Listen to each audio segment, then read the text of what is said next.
y'all, and welcome. I am Hope at Crafty Hope, and this is day 41 of ICAD. ICAD is a challenge from Tammy of Daisy Yellow. It means index card a day, and basically you take an index card and alter it for the 61 days that are June and July. So we're just about in the middle of July. I can't even believe it. Tammy has a daily prompts and weekly themes. Today her prompt was Verdant. I don't tend to work with the themes. I just kind of deal with the prompts. And so when I saw Verdant, I immediately was like, green. I got to use green. Everything's going to be green. And so as you can see here, I decided to take some paper scraps and throw some distress stains on them. Now, I just grabbed all the green distress stains that I have. I don't even think you can buy these anymore, but you could probably get distress inks or other kind of acrylic inks or whatever if you wanted to do something similar to this. And I just took paper scraps that were kind of bigger. Because I am trying to work through my paper scraps. So I pulled out from my 2 scrap boxes, pulled out some larger pieces of paper, and I'm dyeing them with the distress oxides. Now, my friend Nina Fickett also has some prompts, and today hers is Tool. Now, I don't know what she intended with that, and I really was like, oh, I probably won't use that. But when I thought about this one, I don't know, I woke up this morning with the idea of doing strips of paper and on my card. So, when I walked in my craft room, I was like, oh, I have these weird scissors that cut strips of paper. I bought them thinking, oh, this would make great fringe. But I'm pretty sure they're a kitchen tool intended for like cutting up whatchamacallit, like herbs and things like that, like basil and rosemary. I don't know. I think stuff like that. I'm not real sure. I know my best friend has some of them in her kitchen drawer, and that's what made me remember, oh, it's not a crafting tool, it's a kitchen tool.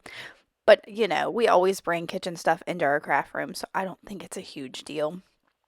All right, as you saw, I took most of those scraps and just kind of rubbed my distress stains all over them. Some of them I kept plain because because one of them's like a coffee filter that I like the color of, and another one was, I think it's like a bridge scorecard. I don't know anything about bridge, but it has green lines on it. So I thought, oh, well, that's already got green. We're good.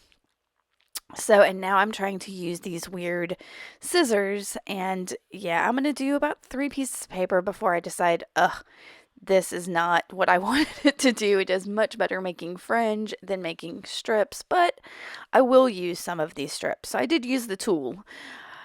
So I'm gonna, excuse me, do one more, I think, and then break out the scissors and just cut the strips myself. And really, what I wanted when I did this, I wanted different widths of strips when I envisioned this in my head. Some fairly thin, like this tool makes, and some a little bit thicker. Now I'll go ahead and tell you that the strips and scraps that I don't use, I am going to throw away, y'all. Part of my using my scraps for my 100-day project means that I'm trying not to make more scraps, and I could not bear the thought of putting all these little strips back in my scrap boxes. So yeah, they went in the trash when this was over because I can't do it. I can't. It's too many little scraps. But I wanted to have a nice wide variety of different colors and textures and all of that to go on this card. I did consider, since I was going to make strips, weaving it, but I'm in a bit of a rush today. I've got a funeral I have to go to this, I don't know, midday, and for a dear family friend. So I'm trying to get as much done this morning as I can before I drive across the bay. So, all right, yep, I think that may have been my last strip. Nope, I've got this one. And the bigger pieces, y'all, that I don't cut off, I am keeping those. It's just these tiny little slivers. I'm not going to keep them. And I think initially I thought, okay, well, I'll just put glue on the back of each of these strips, but y'all, it made so much more sense just to put the glue straight on my card. Yeah, and then stick the strips into it.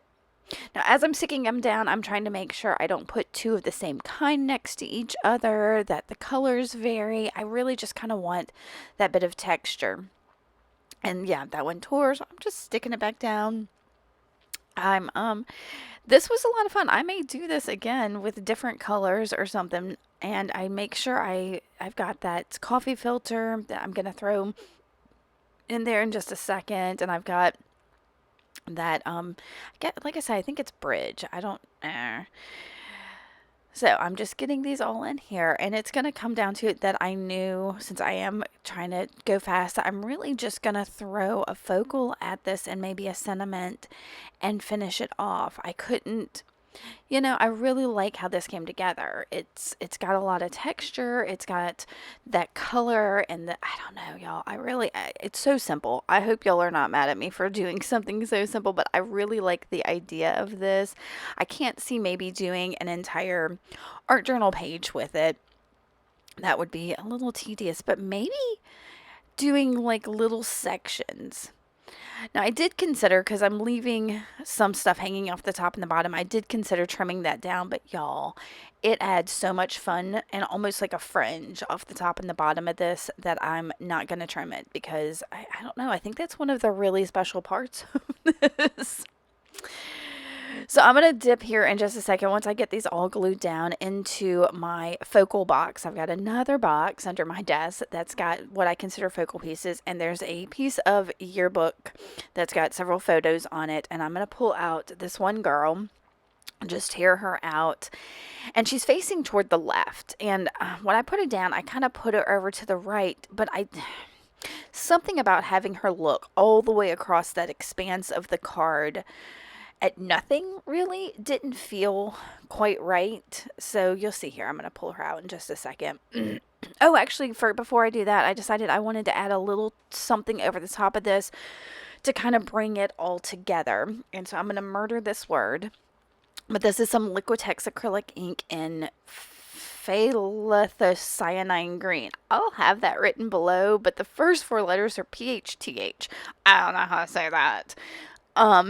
So I splattered that over the card, so it's another green, just to kind of bring all of those a little bit together, make them all kind of one. And then I dried it, and now I've got my little yearbook girl.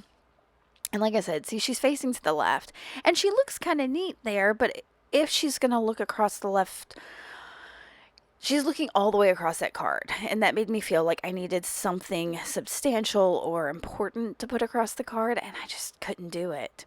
And I tore down a little piece of that coffee filter too, to just back her, to have her pop a little bit off the card. And I went looking for a sentiment. And I looked at a couple things, and then I pulled out this piece of old book page, y'all. And immediately I saw the words, "Why? We're on Green Avenue again." Y'all, Green Avenue. This whole page this whole card is green. It's about green. So, yeah.